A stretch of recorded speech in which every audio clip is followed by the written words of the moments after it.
अब बात करते हैं सिरोही जिले की। प्रदेश की सबसे छोटे जिले में शुमार सिरोही की आक्रामकता मुगल काल में अकबर को 2 बार करारी शिकस्त देने से लेकर प्रदेश की वर्तमान विधानसभा प्रोसीडिंग तक गवाह रही है। सिरोही की तलवार यहां की आक्रामकता की निशानी रही तो ज्यादा आक्रामकता दिखाने वालों के लिए सौंठ से बनने वाले यहां के मशहूर किट्टी के लड्डू बदहजमी होने पर अच्छों का हाजमा ठीक कर देते हैं। हाजमा ठीक करने के लिए ऐसी तासीर है कि पिछले कई दशकों से कई विधायक लगातार तीसरी बार जीत नहीं पाए। पुरुषार्थ के बूते प्रवासी बन यहाँ के लोगों ने दुनिया भर में अपना नाम कमाया है और जज्बा ऐसा कि यहाँ के लोगों पर कहावत फिट बैठती है कि 6-10 होवे छाड़िया एक बलेरो ऊंट, खेजड़ होवे खेत माए तो काड़ काट दूं कूट।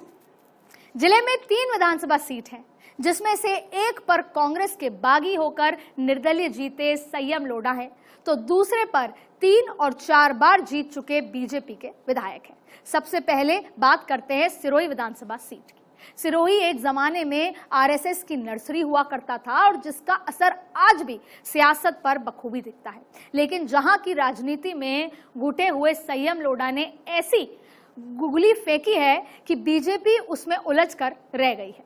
पिछले चुनाव में बीजेपी गिरी तो ऐसी गिरी कि अब तक उठ नहीं पाई।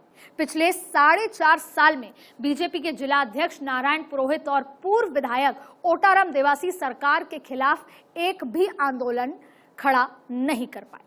करीब 50% यानी कि 3 लाख में से 1.5 लाख ओबीसी वोटरों के कारण यह सीट बीजेपी से आने वाले ओबीसी कैंडिडेट के लिए पश्चिम राजस्थान की सबसे सुरक्षित सीट में से एक मानी जाती है।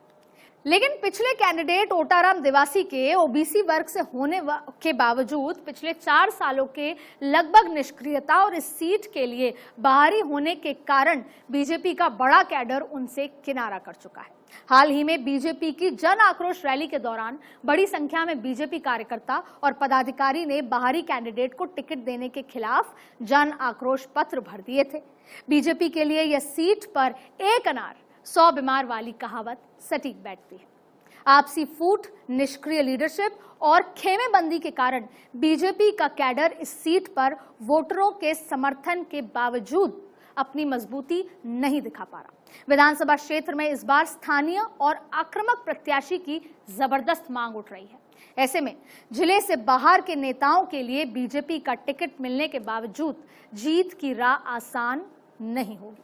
दूसरी तरफ संयम लोढ़ा के इस बार भी निर्दलीय उतरने के कयास लगाए जा रहे हैं। संयम लोढ़ा पिछले चुनाव में कांग्रेस को कोसने के बाद फिर कांग्रेस की गोद में ऐसे बैठे कि कभी सलाहकार तो कभी संकट मोचक की भूमिका में अशोक गहलोत की ढाल बन गए। अगर संयम लोढ़ा ने फिर से निर्दलीय ताल ठोकी तो ऐसी सूरत में कांग्रेस बीजेपी के वोट बैंक में सेंधमारी करने के लिए ओबीसी के हरीश परिहार, प्रकाश प्रजापति और डॉक्टर भूपत देसाई जैसे चेहरे को मैदान में उतार सकती है। आबू पिंडवाड़ा विधानसभा सीट पर वसुंधरा राजे के समर्थक समझे जाने वाले समाराम गरसिया तीसरी बार के विधायक हैं।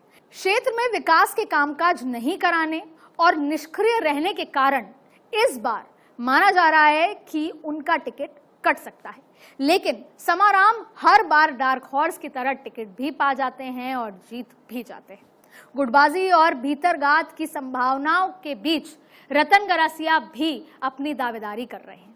कांग्रेस से लीलाराम गरासिया और गंगा बहन दावेदारी कर रही हैं। यहां से भाजपा और कांग्रेस दोनों की भारी गुटबाजी होने के बाद ये सामने आ रहा है कि पिछले चुनाव में पूरे प्रदेश में सबसे पहली जीत दर्ज कराने वाले समाराम गरासिया की दावेदारी इस बार भी मजबूत है।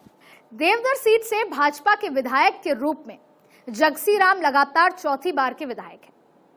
दावेदार के रूप में वसुंधरा राजे के गुट के माने जाने वाले मोतीलाल कोल भी हैं। वहीं कांग्रेस 2 बार हार कर भी राज्यसभा पहुंचने वाले नीरज डांगी अपने खास लोगों को टिकट दिलाने की दौड़ में है। वहीं नहरी क्षेत्र से आने वाले जिले के एक डॉक्टर साहब भी रेवदर में राजनीतिक जमीन तलाश रहे हैं।